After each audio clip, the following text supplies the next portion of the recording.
시청자 여러분 안녕하십니까? 2019년도 이제 2달도 채 남지 않았습니다. 올해 우리 경제 이제 4분기 들어서면서 가장 큰 관심사는 성장률이 2%를 달성할 수 있을 것이냐 하는 것이 가장 큰 이슈인 것 같습니다.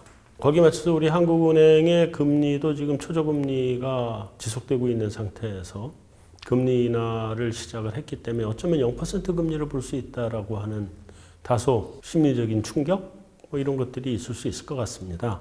문제는 이 1%대 성장률이 경기 순환적인 측면에서 오는 것이냐 아니면 이게 구조적으로 저성장 기조로 들어가는 것이냐의 문제인데 진단에 따라서 우리 정부나 뭐 기업이나 가게나 거기에 대한 대응 처방이 서로 달라져야 되는 문제가 있습니다. 순환적인 측면이라 그러면 뭐 재정 확장 재정이나 뭐 이런 부분으로 대응을 하겠습니다만 구조적인 문제 같으면 뭔가 구조적인 해법을 내놔야 되는 그래서 지금 현재 이런 저성장 국면을 어떻게 봐야 되는 것이냐가 굉장히 중요한 시기고요.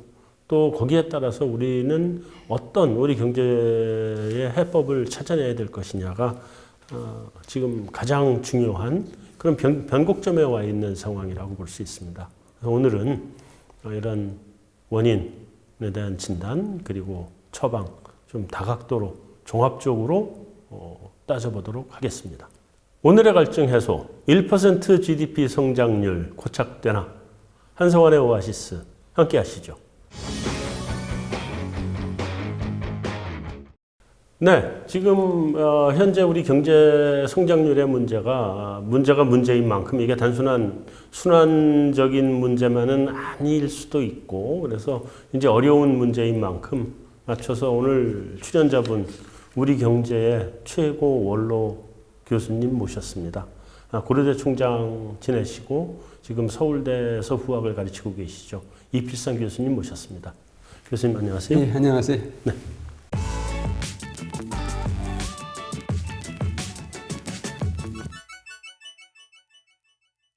먼저 교수님 우리 경제 오랫동안 보셨잖아요. 한국 경제 어떻게 평가를 하시는지 간단하게 말씀해주시죠. 경제가 바닥을 다지면 좋겠는데요. 네. 바닥이 깨졌다는 것이거든요. 네.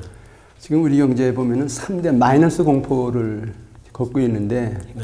수출 감소, 물가 하락, 네. 성장률 하락 이 세 가지가 경제의 숨을 막고 있습니다.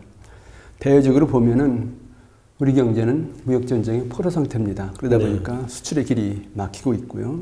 또 대내적으로 보면은 불황에 덫에 걸린 환자 상태다. 그러니까 소비가 감소하고 물가가 떨어지고 있다는 것이고요.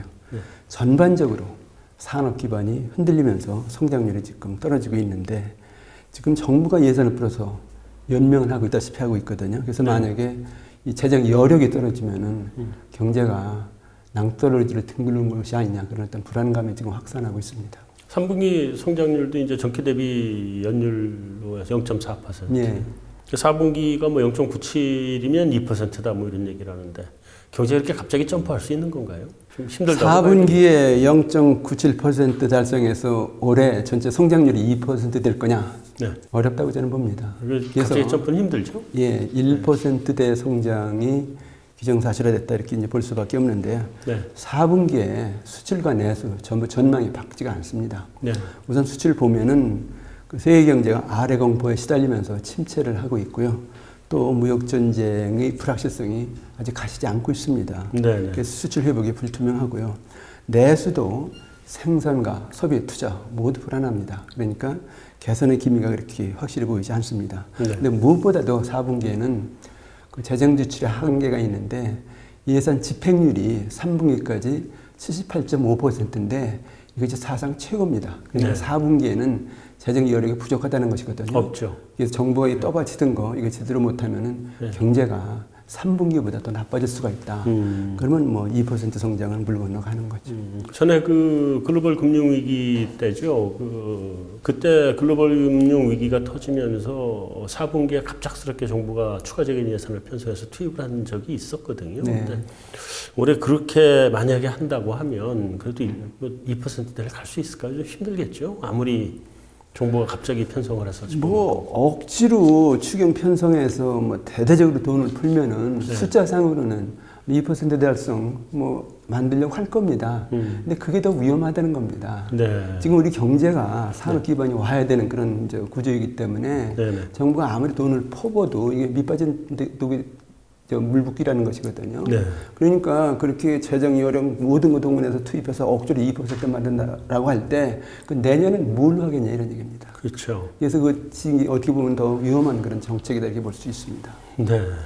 2017년에 우리가 3.1, 작년이 2.7% 성장해서 그래도 올해 연초에 작년 말 올 초에 올해 경제 성장률 전망치가 대체로 낮아도 뭐 한 2%대 초반 이런 네. 얘기들을 많이 했었거든요. 근데 이제 이게 2% 미만으로 뚝 떨어지는데 좀 지표를 좀 세분화해서 들어가서 보면 일단 민간 소비하고 투자가 뭐 건설 투자, 설비 투자 전부 다 지금 부진한 상태죠. 네.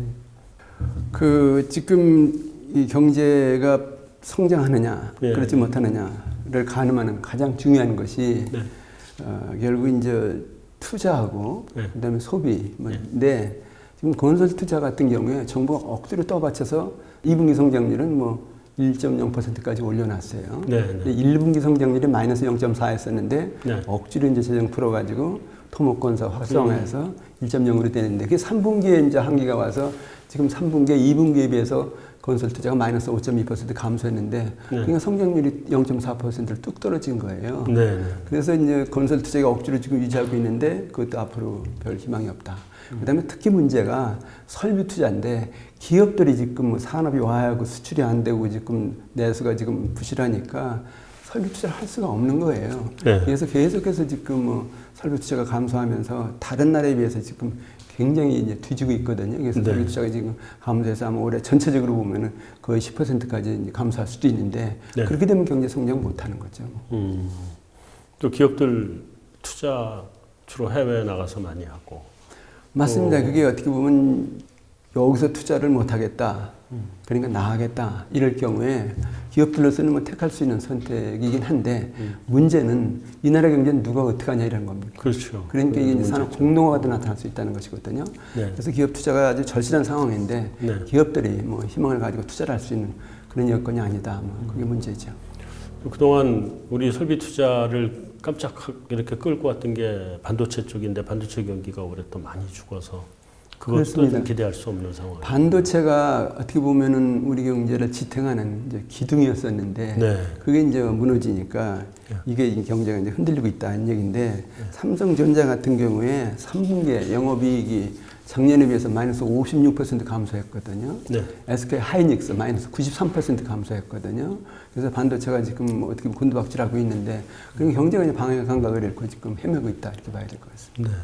그 한국은행이 기준금리를 1.75에서 25bp 또 떨어뜨려가지고 1.5로 내려왔고, 다시 1.25까지 내렸죠. 네, 1.25까지 이제 또 갔고, 그리고 추가 인하 가능성도 열어놓은 상태란 말이죠. 네. 근데 이제 기준금리를 이렇게 한국은행이 이렇게 낮추는데도 불구하고 이 설비 투자가 늘어나는 기색 같은 건 전혀 안 보이고 시중 부동자금만 지금 갈 때 모르고 계속 이렇게 네. 늘어나고 있는데 그 배경은 어떻게 해석을 해야 될까요? 지금 그 경제에서 가장 중요한 것이 그 돈이 올바르게 흘러야 되거든요. 네.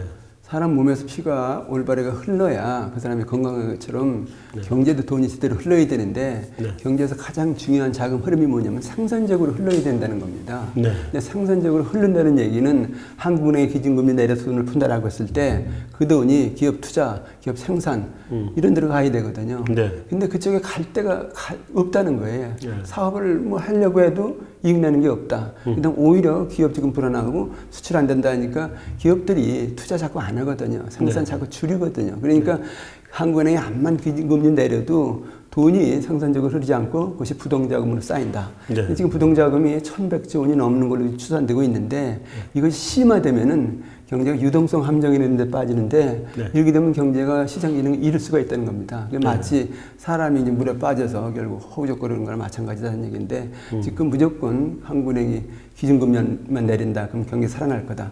지나친 이제 어떻게 보면 판단이라는 것이죠. 네. 자, 그 교수님 이제 물가를 좀 여쭤보고 싶은데요. 이제 물가가 8월, 9월 연속 마이너스. 뭐 근데 그때는 아무래도 이게 농산물이라든가 뭐 이런 것들의 영향이 좀 있었다고 보긴 하는데 네. 10월달 물가도 그냥 0% 그러니까 마이너스는 면했지만 네. 0%에 머물렀단 말이죠. 저물가도 지속되고 있고 다음에 디플레에 대한 우려도 지금 계속되고 있고 이게 물가 전망은 일단 기본적으로 어떻게 보고 계시나요? 그리고 이게 이제 디플레이션으로 갈 건지 실제로 우리나라 이렇게 물가가 낮은 것은 물론 뭐 일시적으로 농산물 가격 하락이나 또는 에너지 가격 하락 이런 어떤 영향을 받는 것도 사실인데요. 네. 근본적으로 소비가 안 돼서 그렇다는 겁니다. 그러니까 수요 부진. 예. 네. 그러니까 일자리 불안하고요. 네. 소득 불안하고 그러니까 소비를 안 하는 거예요. 그러니까 물가가 자꾸 이제 하락하는 그런 현상이 생기는데 네.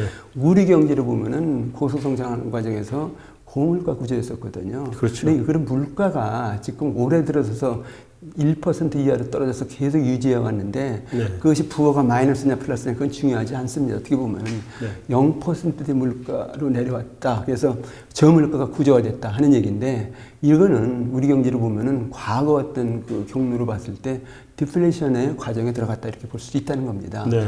근데 디플레이션이라는 것이 경제 죽음의 덫이다 이렇게 얘기를 하는데 경제에 공급 부문이 있고 수요 부문이 있는데 네. 디플레이션이 나타나면은 두 부문이 동시에 타격을 받습니다.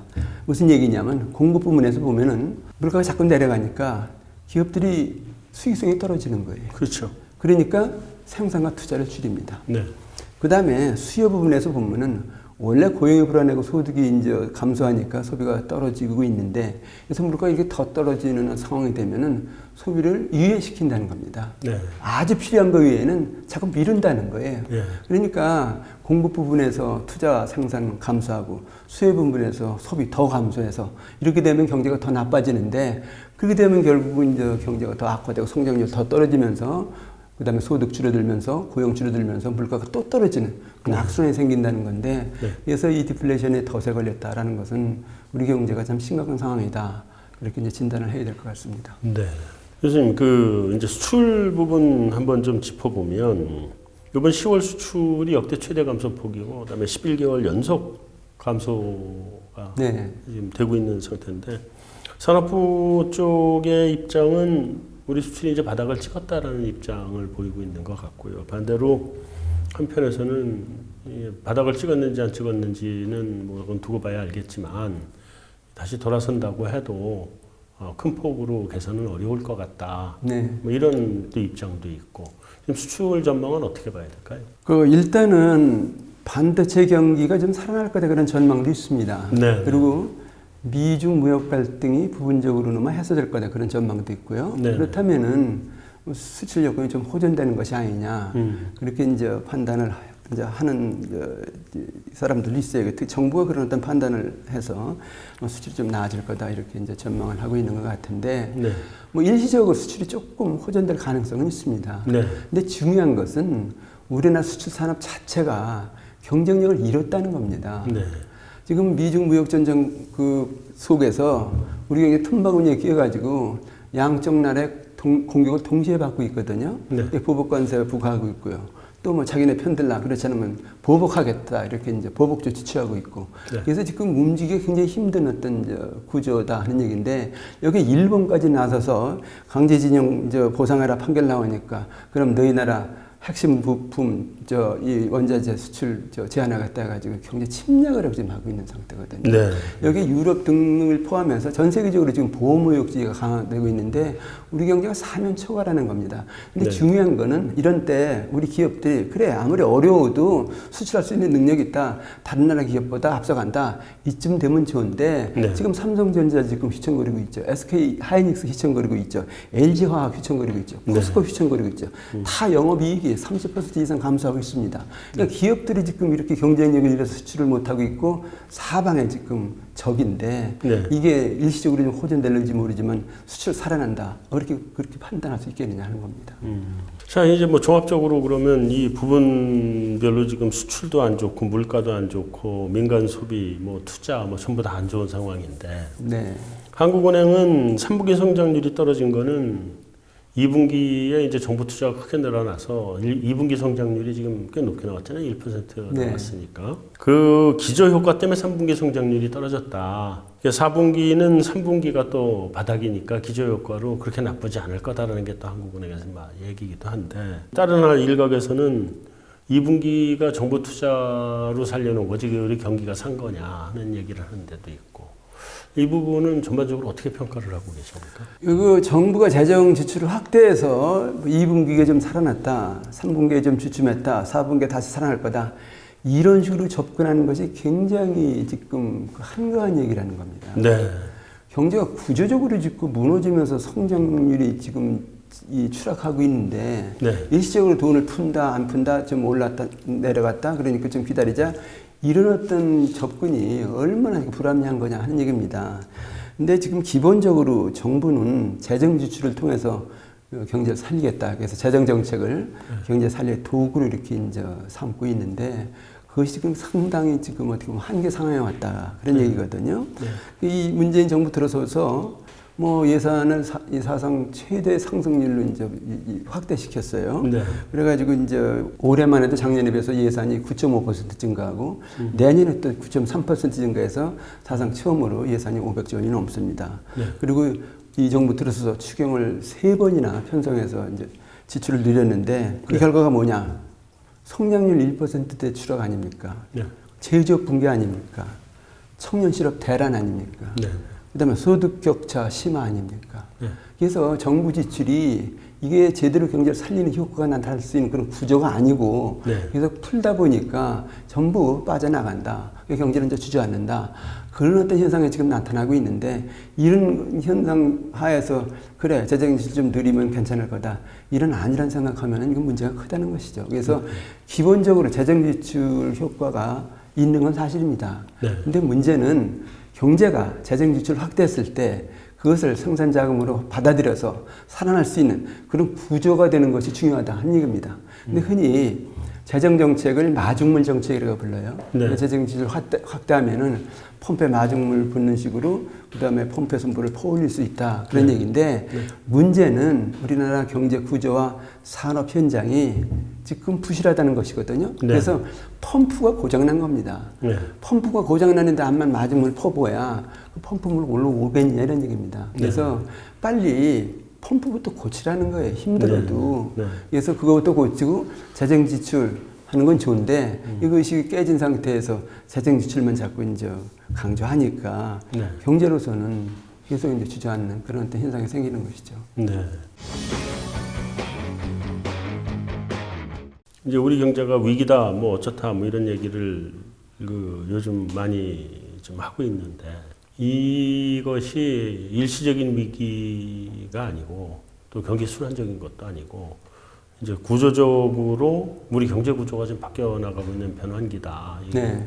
저성장이 고착화돼 가고 있고 뭐 이런 거다라는 지적도 있거든요. 근데 교수님 말씀 들어보면 지금 뭐 이미 경제는 구조 변환기로 들어간 것처럼 말씀하시죠. 경기가 순환기적인 어떤 그 변화 차원에서 좀 좋아질 수도 있고 나빠질 수도 있습니다. 네. 지금 그거 따질 수 있는 건 상황이 아니라는 겁니다. 네. 기본적으로 경제 구조가 이게 상전 능력이 자꾸 떨어지고 있다는 겁니다. 네. 이런 상태에서 대외적으로 또는 대내적으로 경기가 좀 호전된다 또는 악화된다. 그것이 지금 큰 의미가 없다는 것이거든요. 네. 그래서 지금 뭐 경기 저점이다 살아날 거다 그런 식의 접근이 아니라 근본적으로 지금 바닥이 깨지고 있으니까 그거 고치자 이렇게 나가야 된다는 겁니다. 올해 성장률이 이제 뭐 1%대가 되면 우리가 글로벌 위기 당시가 1% 미만 0.8% 0.8이었죠. 예. 연간으로. 분기별로는 뭐 1, 4분기가 마이너스 6%쯤 됐었나 뭐 이렇게 기록을 했었던 걸로 제가 기억을 하는데 그때의 0.8%라고 하는 것과 지금의 뭐 1%대라는 거는 두 가지 좀 다르게 봐야죠. 그러니까 그때는 경제 위기 때문에 일시적으로 급락을 했던 것이고 지금은 경제가 천천히 가라앉아가고 있는 게 이제 문제고 그렇게 해야 되겠죠? 2008년 글로벌 금융 위기 때 우리 경제 위기와 예. 지금 우리 경제가 맡고 있는 경제 위기가 성격이 전혀 다릅니다. 네. 우선 세 가지 면에서 다른데요. 첫 번째, 그 당시에는 금융시장이 흔들리면서 경제 위기가 금융 위기였습니다. 근데 지금 위기는 산업이 부실화해서 경쟁력이 떨어지면서 경제 성장률이 떨어지는 산업위기라는 것이거든요. 네. 그래서 이것이 더 이제 근본적인 위기다라고 볼 수가 있고요. 또 하나는 그때는 미국발 이제 금융 위기가 우리나라에 이제 들어오면서 경제가 위기에 처했다. 그래서 외부 위기였다 이렇게 볼 수가 있는데 네. 이건 우리 스스로 경쟁력을 잃어가면서 수출 안 되고 그 다음에 지금 가계부채 늘고 이러면서 위기가 생기니까 이건 내부 위기라는 것이거든요. 예. 근데 더 나아가서 그 당시에는 그 외부에서는 금융 위기 뭐 그렇게 치면은 어떻게 돈 풀어서 해결할 수가 있었어요. 예. 근데 그래서 이제 단기 위기다는 얘기인데 지금 근본적으로 산업 구조 다시 하고 개혁 다시 하고 새로운 산업 일으키고 일자리 만들고 그렇지 않으면 살아나기 어려운 장기 위기라는 것이거든요. 예. 그래서 그때 위기고 지금 위기고 구분을 해서 어떤 접근을 해야지. 그때 어떻게 돈 많이 풀어서 일단 살아났지 않느냐. 그럼 이번에도 그런 식으로 접근하자. 그건 좀 위험하다 이렇게 봅니다. 네. 자, 이제 또 한 가지가 이제 중요한 게 이제 경제는 그 이제 미래에 대한 경제 주체들의 기대, 그러니까 소위 심리라고 하는 것이 네. 사실 영향을 미치잖아요. 그러니까 네. 미래에 대한 기대가 밝으면 그만큼 경제 활동도 활발한 거고 미래에 대한 기대가 이제 점점 어두워지면 이제 심리도 위축이 되는 거고 그런데 이렇게 지금 미래에 대한 기대가 밝지 못한 상황이면 내년에는 경제 주체들이 더 움츠러드는 거 아닐까요? 예. 그 경제 심리가 경제 운명을 좌우한다 이렇게 볼 수 있습니다. 그래서 아주 중요한데요. 근데 지금 현재 상황에 대해서 그래 경제 심리 자꾸 죽이지 마라 그런 어떤 뭐 주장도 있어요. 근데 이 위기를 어떻게 해석하는가에 따라서 심리가 달라진다는 겁니다. 네. 위기가 야 이거 희망이 없는 위기다 하면은 우리 스스로 무너지는 거예요. 예. 근데 이거 위기 잘해보면 이것이 기회가 될 수 있다. 다시 더 갈 수 있다. 예. 그러면 오히려 심리가 이제 딛고 일어날 수도 있다 하는 얘기인데 지금 우리 경제를 압박하는 가장 큰 요인이 미중 무역 전쟁이고 보호무역주의입니다. 네. 그렇다고 친다면은 세계적으로 봤을 때 청성 없는 경제 전쟁이 일어나고 있으면은 어딘가에 경제 영토에 빈자리가 생긴다는 것이거든요. 네. 그러니까 예컨대 미국과 중국과 싸운다라고 했을 때 그러면 미국 상품이 중국 시장에 차지하는 것이 지금 어떻게 보면 줄어든다. 또 마찬가지로 미국 시장에서 중국 상품 이제 영역이 줄어든다면 그 자리가 비는 거예요. 네. 그런 기회를 잘 이제 찾아서 우리가 공격적으로 나가면은 오히려 전쟁을 기회로 우리가 삼을 수 있다는 겁니다. 네. 네. 네. 그리고 더 중요한 건 뭐냐면 이렇게 무역 전쟁을 이런 어떤 와중에 있으면은 이때 우리가 그래 지금 다른 나라 싸우고 있는데 이 틈에 우리 첨단 산업 빨리 일으키자. 네. 그래가지고 미래 산업을 선점하자. 그래서 막상 이게 이제 전쟁이 끝나갈 때쯤 우리가 다른 나라 경제 영토를 이제 어떻게 보면 차지할 수 있는 그런 강력한 국제 경쟁력을 가질 수 있다는 것이거든요. 네. 그래서 지금 굉장히 대외적으로 어렵다. 지금 위기다. 그러니까 우리 희망 없다가 아니고 오히려 이것이 우리한테 기회가 된다. 네. 그런 어떤 이 생각을 가져야 된다는 얘기인데 그러면서 중요한 것이 정부가 그래 지금 이렇게 어려운 상황인데 우리 이렇게 하겠습니다. 그래서 오히려 이것이 전화위복의 기회가 될 수 있습니다. 그런 식으로 그 정책을 내놓고 국민들과 소통하는 것이 아주 중요하다 그렇게 봅니다. 그래서 지금 이거 심리가 아주 중요한데 예. 이 위기를 그냥 경제 가라앉는 심리가 아니고 오히려 딛고 일어서는 그런 심리를 지금 조성하는 것이 굉장히 중요하다 그렇게 생각이 됩니다. 네. 교수님 제가 일단 뭐 우리 지표에 대해서 두 가지만 좀 전망을 좀 여쭤보려고 그러는데요. 우선 금리. 금리요. 예. 네, 여기 지금 1.25% 내려왔잖아요. 1.25까지 내려왔죠. 예. 이 제로 금리를 이번에 본다고 생각하시나요?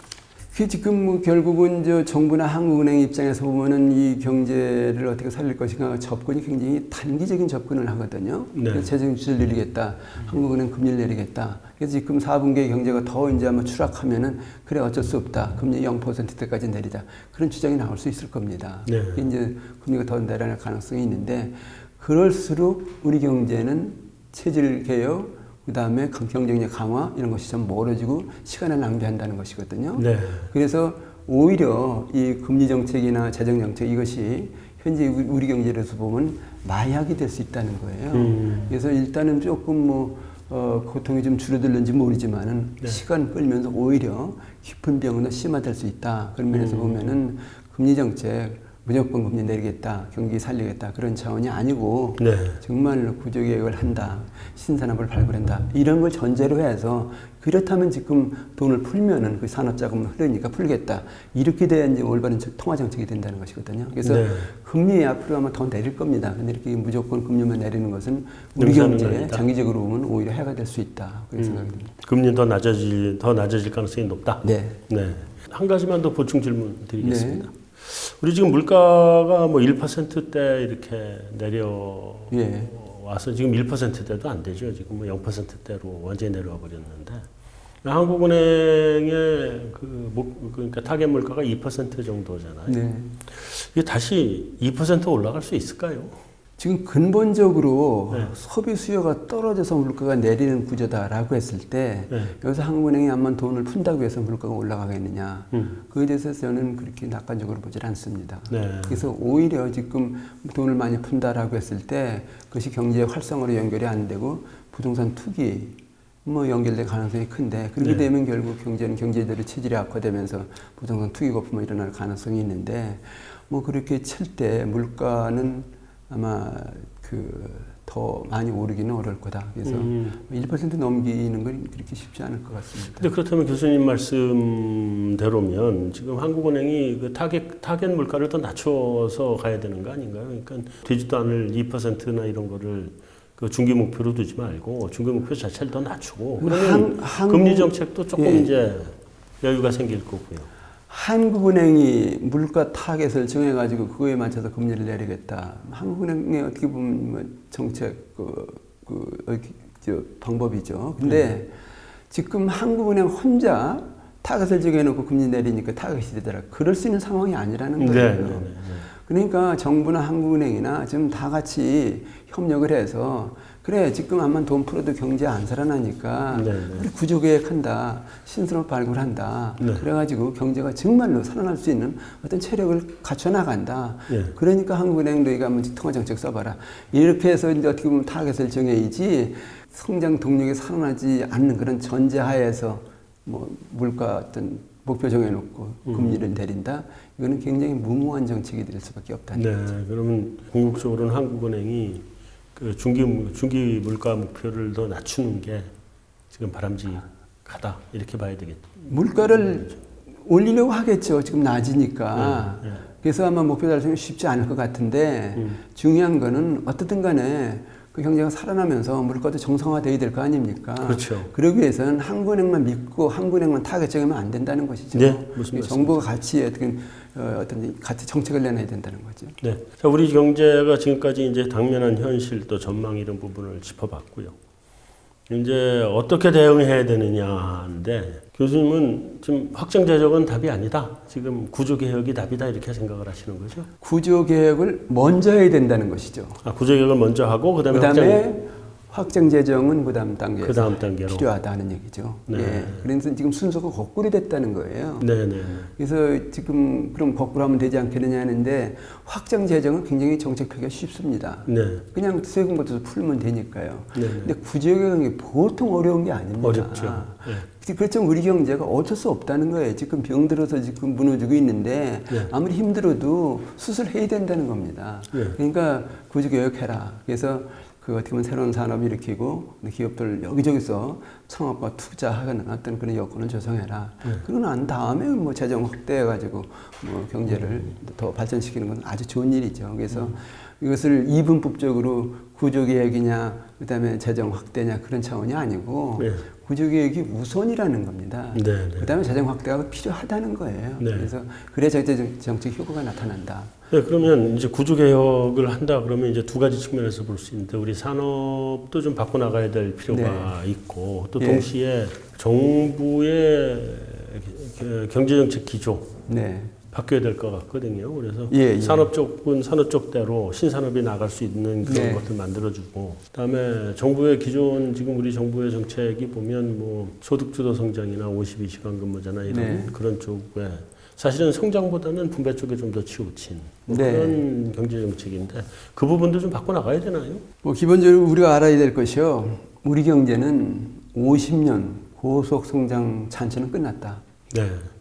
잔치상 다시 힘들어도 마련해야 된다. 네. 그런 얘기인데요. 네. 지금 1970년대는 섬유 신발 가지고 먹고 살았고요. 네. 1980년대는 철강 기계 가지고 먹고 살았고요. 중화공업 90년대는 전자 자동차 가지고 먹고 살았고요. 네. 2000년대 들어서서는 휴대전화하고 반도체 갖고 먹고 살았는데 그게 다라는 거예요. 앞으로 4차 산업혁명 해야 되고요. 네. 바이오 이렇게 해야 되고요. 네. 우주산업 이렇게 해야 되는데 지금 앞에 중국이 딱 막혀 있다는 겁니다. 네. 그래서 앞에 안 보인다는 것이거든요. 어떻게든지 발버둥 쳐서라도 우리가 4차 산업혁명, 우주산업, 바이오산업 헤쳐나가서 중국보다 한 발짝이라도 앞서가야 됩니다. 네. 그런 측면에서 보면 정말로 강력한 구조계획과 미래산업 발굴을 위한 산업정책이 필요하다 하는 얘기고요. 네. 이런 면에서 보면 정부가 당연히 정책 기조 바뀌어야 되죠. 그리고 이제 특히 경제를 일으키는 것은 그리고 산업 발전시키는 것은 뭐 기업이거든요. 네. 우리가 전쟁이 났을 때 옛날에는 군대가 나와서 싸웠습니다만 영토 전쟁할 때는 경제 전쟁할 때는 기업들이 싸우는 겁니다. 네. 그렇다고 친다면 기업들이 나가서 싸울 수 있도록 여건을 마련해 주라는 거예요. 그래서 기업들이 기업가 정신도 발휘하고 그다음에 창업도 하고 투자도 할 수 있는 그런 여건 조성해 주는 거 이거 정부가 우선적으로 해야 될 일이죠. 예. 그래서 그 다음에 이제 필요하면 뭐 재정정책 얼마든지 펴도 좋은데 그리고 한국은행 통화정책 얼마든지 펴도 좋은데 그런 산업정책에 대한 근본적인 변화가 없는 상태에서 통화정책, 재정정책 현재 기조 가지고는 안 된다. 네. 그러니까 이제 홍남기 부총리께서 그 총수요 확장하고 쌍끌이 구조 개혁이 필요성을 네. 얘기했는데 기본적으로 기조적으로는 뭐 동의를 하시는 그런 거겠죠? 동일하기보다는요. 네. 우리가 이 정부 출범하면서 쌍끌이 정책을 폈어요. 네. 한쪽으로는 소득주도 성장이다. 한쪽으로는 혁신 성장이다. 네. 그래서 양쪽 다 끌고 가는 줄 알았어요. 근데 중요한 거는 한쪽만 끌다 보니까 이게 마차가 뒤집혔어요. 네. 근데 여기서 쌍끌이 좋은데 문제는 쌍끌이를 하면서도 중요한 거는 우선순위가 있다는 거예요. 네, 네, 네. 뭐냐 하면 혁신성장 먼저 하라는 거예요. 혁신 전장 먼저. 예, 구조개혁 하라는 거예요. 네, 네. 그 다음에 경제가 이제 양쪽 방향으로 갈 수 있을 때, 네. 그 다음에 재정정책 쓰라는 겁니다. 네, 네, 네. 이 쌍끌이 좋은데, 한쪽을 제대로 하고 난 다음에 끌어야지, 네. 한쪽이 무너진데 한쪽만 끌면 이게 뒤집힌다는 것이거든요. 네, 네. 그래서 쌍끌이 얘기 뭐 좋긴 좋은데, 지금까지 해온 쌍끌이하고 맥이 같아요. 그래서 앞으로 계속 재정지출 확대하겠다 이렇게 나오고 있는데, 또 마차가 뒤집힐 것 같습니다. 네. 그래서 제발 말잔치로 끝나지 않았으면 좋겠어요. 네. 자, 이 반도체를 제외하고 이게 이제 전자산업, IT 산업이지 이쪽을 제외하고 지금 우리 주력 산업이 다 지금 힘들어하고 있는 상태잖아요. 네. 그러니까 뭐 자동차도 이익이 생각만큼 많이 나질 않고 있고, 예. 그다음에 뭐 철강이라든가 이런 쪽도 그렇게 뭐 지금까지야 좋았지만 이번 구조조정 과정에서 그렇게 대단히 그 빛을 보이지 못하고 있고. 뭐 이래서 이 주력 산업도 어떻게든지 좀 살려나가고 신산업도 좀 계속 만들어 나가는 그런 경제 구조를 만들어야 되는데 이게 좀 방안이 있나요, 이게? 이 방안이 있는지 모르겠습니다. 그 가장 중요한 것이 결국은 그 경제 여건 변화거든요. 네. 그러니까 정부가 지금 현재 위기를 산업 위기로 규정한다. 그래가지고 지금 먹고 살 것이 없는데 그 산업을 다시 일으킨다. 그 다음에 첨단화한다. 이런 차원에서 정책을 펴겠다. 네. 그래서 재원을 이렇게 동원하겠다. 또 이렇게 구조개혁하겠다. 그 다음에 규제 협파하겠다. 등등 해서 어떤 이제 대책을 마련하고요. 네. 동시에 기업들이 나서야 된다는 것이거든요. 네네. 근데 기업들이 지금 어떻게든지 지금 뭐 투자할 곳이 없다. 지금 잘못하면 세금만 많이 낸다. 그러니까 해외로 나가자. 있던 사업도 접자. 그런 분위기인데 기업들이 그러면은 경제 스스로 안고 망치는 거예요. 네. 기업들도 그래 이럴 때일수록 우리가 과거의 기업가 정신을 뒤에 살려가지고 우리 개척한다. 어렵지만 다시 일어난다. 이런 어떤 강한 어떤 의지를 가질 필요가 있다는 얘기인데 그런 면에서 보면은 기업 환경을 좀 개선할 필요가 있죠. 우리나라 기업 환경 보면은 악재가 너무 많습니다. 맨날 정권 들어설 때마다 기업하기 좋은 환경 만들지만 지금 뭐 세계적으로 가장 기업하기 나쁜 환경이라는 건데 보세요. 네. 규제 많습니다. 임금 비쌉니다. 그 다음에 노사 불안, 노사 갈등 심합니다. 그 다음에 금융 지원 안 됩니다. 세금 많이 내야 됩니다. 땅값 비쌉니다. 기업인들 보면 사회적으로 대우를 안 해줍니다. 이런 분위기에서 어떻게 기업들이 다시 한번 기업가 정신을 살려서 산업을 일으키고 이 경제를 끌고 나가겠느냐 하는 얘기인데, 정부, 우리 사회, 언론 모두가 그래 기업인들 다시 한번 일어나봐라, 그런 어떤 그 분위기를 만들어주는 것이 지금 아주 중요하다 이렇게 봅니다. 자, 교수님, 마지막으로 이제 우리 경제가 이제 구조 변화에 돌입을 했다라고 지금 뭐 볼 수도 있을 것 같은데요. 이제 구조 변화를 갖고 오는 이유가 뭐 여러 가지가 있겠죠. 산업도 뭐 클 만큼 다 컸고, 생산 가능 인구 이제 감소세로 돌아섰고, 뭐 이런 여러 가지 측면이 있고, 그다음에 뭐 이제 세계적으로 그동안 신자유주의, 개방주의 경제가 왔었다고 하면 지금 이제 보호무역주의 쪽으로 방향이 급선에 돼서 가고 있고, 이런 여러 가지 그 우리의 구조 변화를 갖고 오는 여러 가지 동인들이 있는데, 그런 와중에서 우리가 좀 이런 방향은 좀 조심을 해야 되겠다, 또 이런 방향은 우리가 좀 어떻게 해나가야 되겠다, 이런 좀 못다 하신 말씀이 있으면 한마디만 좀 더 해주시고. 경제라는 것이 끊임없이 진화하고 변합니다. 네. 그래서 산업이 일정하게 그냥 머물면서 계속 먹고 사는 그런 게 경제가 아니라는 겁니다. 네. 산업이 계속 새로운 산업으로 이제 변하고 발전하고 있어요. 네. 그래서 항상 이제 변화를 하는데, 지금 우리는 그 변환에 대해서 아무것도 준비를 못하고 있는 거예요. 네. 과거에는 70년대, 80년대 엄청난 어떤 그 성장 동력을 만들어냈는데, 그때 새로운 산업을 우리가 없는 산업을 발전시키면서 자꾸 만들어 나갔거든요. 네. 지금 그런 것이 없다, 뭐 그런 얘기인데, 그렇게 보면은 지금 우리 경제가 정말로 구조적인 위기죠. 네. 그래서 정말 중요한 건 뭐냐면은, 지금 우리 경제가 이게 뭐 경기 순환적인 차원이 아니고 구조적으로 바닥에 무너지는 위기다. 그 위기를 인정하지 않는 것이 정말 심각한 위기라는 겁니다. 네. 그래서 우리가 앞으로 먹고 살 새로운 산업을 다시 찾아내지 않으면, 기업들 다시 일어나지 않으면은 정말 경제에 추락한다. 네. 이런 어떤 위기의식을 가지고 경제정책 다시 짜라. 그 다음에 온 국민이, 기업인들이 다시 한번 불끈 쥐고 일어나자. 네. 그런 어떤 이제 사회 분위기를 만들자, 그런 얘기죠. 네. 자, 교수님 오늘 말씀 감사합니다. 예, 감사합니다. 예. 네. 1%대 경제 성장률이 가시화되어 가고 있는 것 같습니다.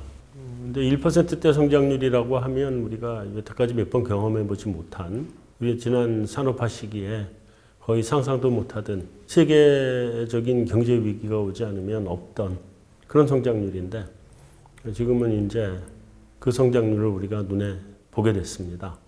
이번에 그 저성장이 우리 경제 위기에 의해서 일시적으로 성장률이 추락한 것이라든지, 아니면 뭐 경기 저점을 찍고 다시 반등해서 올라가서 뭐 3%대 성장률을 기록해 줄 수 있는 그런 성장률이라고 하면 사실은 경기 순환적인 대응 정도로 충분할 수 있습니다. 그런데 실제로 그 내용을 보면 우리를 둘러싼 악재가 너무 크고, 또 우리 경제도 이미 성숙할 만큼 다 성숙해서 새로운 돌파구를 찾지 않으면 추가적인 성장 동력을 다시 갖고 가기는 어려운 그런 경제 성장률이라는 데에 문제가 있는 것 같습니다. 우리 교수님 말씀하신 대로 우리 경제 구조를 좀 새 판을 좀 짜고, 경제 정책도 기존에 해오던 경기 순환적인, 경기 순환에 대응하는 그런 경기 대응적인 경제 정책보다는 보다 더 본질적인 구조 개혁의 경제 정책을 내놓고, 그렇게 해서 우리 경제가 4차 산업 시대, 4.0 시대에 맞는 그런 새로운 신산업의 경제 구조로 바뀌어 갈 수 있도록 하는 대책이 나와야 되겠습니다. 아무쪼록 이번의 위기를 단순히 그냥 위기로만 받아들이지 말고 우리 경제가 한 발 더 도약할 수 있는 그런 계기로 만들어 줬으면 하는 바람입니다. 한성환의 오아시스 여기서 마치겠습니다.